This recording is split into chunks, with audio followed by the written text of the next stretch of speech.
ममालिक चाहें कि ना चाहें अखंड भारत तो बन के ही रहेगा और उसके बारे में उस हवाले से शुरुआत भी हो चुकी है। भारत जो है वो इतना मजबूत होता जा रहा है और हो गया है। यार ये कहां से आते हैं? ये किस सियारे पे, किस प्लेनेट पे पैदा हुए थे इस तरह के लोग? कुछ भी हो, बात यह है कि जो इंडिया की जीडीपी ग्रोथ है इस वक्त, वो बहुत तेजी से बढ़ी है। जो लोग ये कहते हैं कि भारत की डिप्लोमेसी चीन के सामने फीकी पड़ रही है, फिर वो ठीक से दुनिया को देख नहीं पा रहे। यानी कि वो जो कशकोल है वो उठाए लिए फिर रहे हैं और चाइना, सऊदी अरेबिया, यूएई, ये जो कंट्रीज हैं, इनसे हमेशा से जो मांग तांग चलती है वही मांग तांग चल रही है। आज भारत के सुर बदल गए और भारत आज चीन से यह कह रहा है कि पूरे एशिया में सिर्फ एक भाई होगा, वो है भारत। इंडिया भी अपनी सिक्योरिटी एश्योरेंसेस पहले बाहर से लेता रहा, लेकिन बाद में इतना तगड़ा हो गया कि उसको अब सिक्योरिटी एश्योरेंसेस उस तरह की जरूरत नहीं है। क्वेश्चन ये है कि डॉक्टर जयशंकर जो हैं, जिन्होंने कल एक डिस्कशन में ये कहा कि सार्क जो है ना इज डेड। इस कौम के ऊपर यकीन कीजिए और इस तरह के लोगों के ऊपर अब तो तरस आता है, तरस। गुस्सा नहीं आता, तरस आता है कि इन लोगों ने गारों के दौर में चले जाना है, धक्के खाना है और इनको मुंह किसी ने नहीं लगाना। प्रधानमंत्री मोदी जी ने यह डिक्लेयर करा था कि यूपीआई ग्रीस यूज करेगा। यूएई में ऑलरेडी है, भारत में ऑलरेडी है। पाकिस्तान की जो इंडिविजुअल इंपॉर्टेंस इतनी कम हो गई है कि बाकी खित्ते के ममालिक ने समझा कि इनसे हमारा अब लेन देन ही। जय हिंद दोस्तों, भारत में फिर से एक बार अखंड भारत की लौ जलने लगी है और इस वजह से पाकिस्तानियों का काफी बुरा हाल है। पाकिस्तानी काफी चिंतित हैं। आपने इस वीडियो में देखना है, एक ऐसे सज्जन है, एक ऐसे पत्रकार हैं जो कि भारत के अखंड भारत होने पर काफी टेंशन जता रहे हैं कि आसपास के मुल्कों में टेंशन बढ़ सकती है।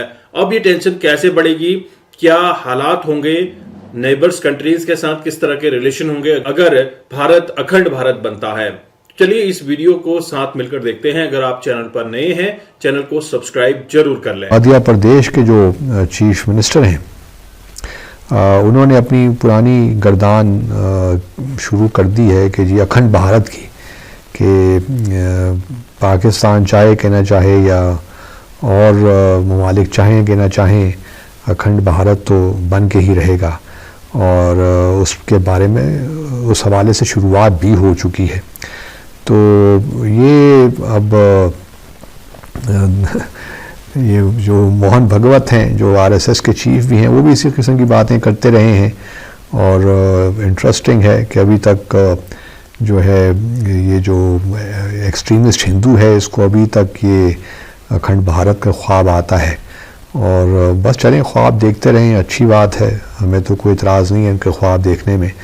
लेकिन इससे ये है कि तलखियाँ बढ़ती हैं और जो पहले ही ममालिक बांग्लादेश हो या जो भी ममालिक हैं इस रीजन में, उनके ख़दशात भी बढ़ते हैं वीज़ा इंडिया। तो ऐसी बातें करनी नहीं चाहिए और ख़ास तौर पे मध्य प्रदेश के चीफ मिनिस्टर ये बात कर रहे हैं तो बहुत ही कंसर्न तो होना चाहिए, क्योंकि ये एक नुक्ता नज़र है और इस पे आरएसएस और बाकी जो संघ परिवार है वो इस पे काम भी कर रहा है। भारत जो है वो इतना मजबूत होता जा रहा है और हो गया है कि वो जो South Asian centric institutions like SAARC हैं, उनको उन्होंने कंप्लीटली डिस्कार्ड कर दिया है। साउथ एशिया के अंदर एक जो इंस्टीट्यूशन था, एक मल्टीलैटरल फोरम था, south Asian association for regional cooperation, जो 1985 में एस्टैब्लिश हुआ और उस वक्त बांग्लादेश, भूटान, इंडिया, मालदीव्स, नेपाल, पाकिस्तान, श्रीलंका इसके मेंबर थे। आई थिंक बाद में अफगानिस्तान ने भी ज्वाइन किया। क्वेश्चन इज के जो सार्क का मकसद था वो ये था कि इकोनॉमिक ग्रोथ कैसे होनी है, कलेक्टिव सेल्फ रिलायंस खित्ते को क्या चाहिए, लेकिन पाकिस्तान और भारत दोनों ने सार्क को कमज़ोर करने में कहीं ना कहीं रोल प्ले किया है। लेकिन भारत समझता है कि आज सार्क की कोई वैल्यू नहीं है। पाकिस्तान ने सार्क को कैसे कमज़ोर किया कि पाकिस्तान ये समझता है कि मुझे अपने ताल्लुकात या मुझे अपना रिलेशनशिप जो है वो खित्ते के बाहर से चाहिए। सो पाकिस्तान को जब भी अपनी सिक्योरिटी के मतलब चीज़ें चाहिए, सिक्योरिटी चाहिए, तो पाकिस्तान सीधा अमेरिका भागता था और वहाँ से अपनी सिक्योरिटी एश्योरेंसेस लेता है। इंडिया भी अपनी सिक्योरिटी एश्योरेंसेस पहले बाहर से लेता रहा, लेकिन बाद में इतना तगड़ा हो गया कि उसको अब सिक्योरिटी एश्योरेंसेस उस तरह की ज़रूरत नहीं है। क्वेश्चन ये है कि डॉक्टर जयशंकर जो हैं, जिन्होंने कल एक डिस्कशन में ये कहा कि सार्क जो है ना इज़ डेड, और वो एक डॉक्टर जयशंकर पहले भी बात करते हैं जी कि terrorism by night and trade by day, ये इंडिया पाकिस्तान पे कॉन्टीन्यूसली एक ही बात किए जा रहा है। सो पाकिस्तान कह रहा है, और देन डॉक्टर जयशंकर कहते हैं कि टेररिज्म इंडिया से, पाकिस्तान सिर्फ इंडिया के हवाले से नहीं करता, और भी खित्ते के बहुत सारे ममालिक हैं, और तो कोई मुल्क बात नहीं करता। अफगानिस्तान के हवाले से पाकिस्तान के सारी बातें इश्यूज़ हैं, लेकिन क्वेश्चन ये है कि पाकिस्तान की जो इंडिविजुअल इंपॉर्टेंस इतनी कम हो गई है कि बाकी खित्ते के ममालिक ने समझा कि इनसे हमारा अब लेन देन ही कोई नहीं है। सो डॉक्टर जयशंकर जो बात करते हैं कि सार्क की जब रिवाइवल की बात करते हैं, तो असल में हम ये बात करते हैं कि क्या हम इस मुल्क के साथ ताल्लुकात चाहते हैं कि नहीं चाहते। सो इंडिया ने, मैंने आपको बहुत देर पहले से कहना शुरू कर दिया था, इंडिया ने पाकिस्तान को कम्प्लीटली डिस्कार्ड कर दिया। वो समझते हैं कोई ज़रूरत ही नहीं है। The moment we start dialogue with Pakistan, the moment Pakistan will get mainstream. So never let Pakistan get mainstream. Pakistan को मेन स्ट्रीम नहीं होने देना। This is what is the plan of doctor Jaishankar and India.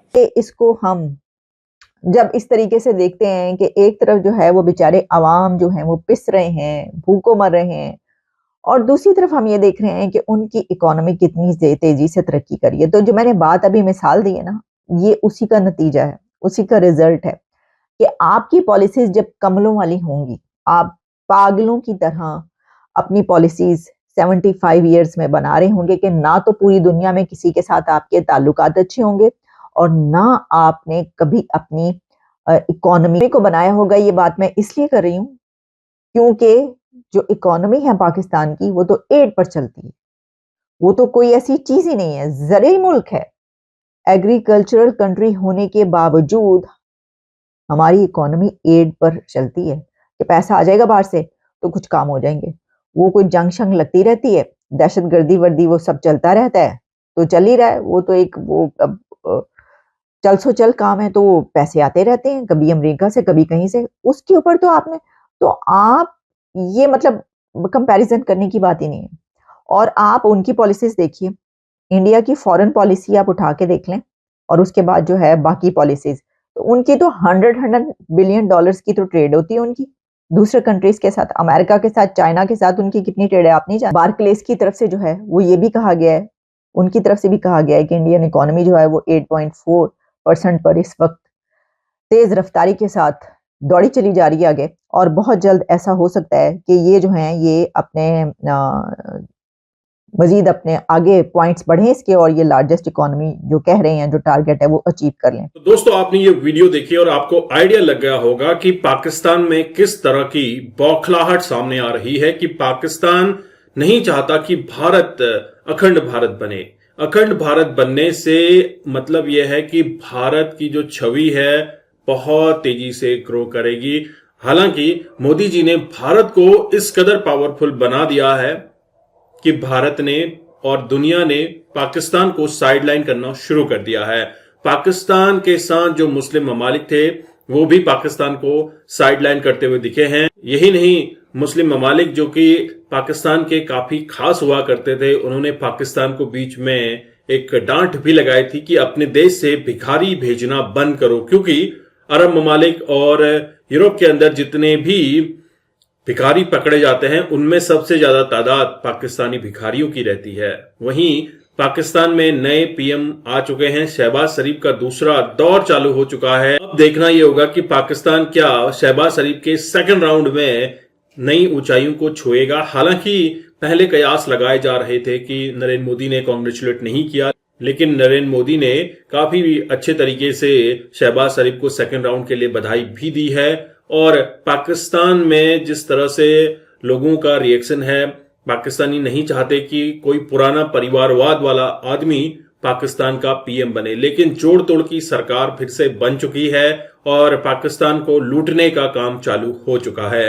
हालांकि आईएमएफ ने भी पाकिस्तान को आंखें दिखाना शुरू कर दिया है कि भैया जो लोन दे रखा है उसको वापस करो, लेकिन पाकिस्तान के पास इतना पैसा नहीं है कि वह लोन की किस्त चुका सके, और इस लोन की किस्त को चुकाने के लिए अब जोड़ तोड़ करके कहीं न कहीं से अपना कटोरा लेकर शहबाज शरीफ भीख मांगने जाएंगे, और भीख मांगने के दौरे पर बहुत जल्दी ये निकलने वाले हैं। आई होप आपने ये वीडियो एंजॉय किया। अगर आप चैनल पर नए हैं, चैनल को सब्सक्राइब करें। आपके जो भी व्यूज हैं जरूर कमेंट में रखिएगा। मैं आपको मिलता हूं नेक्स्ट वीडियो में, तब तक के लिए थैंक यू। जय हिंद, जय भारत।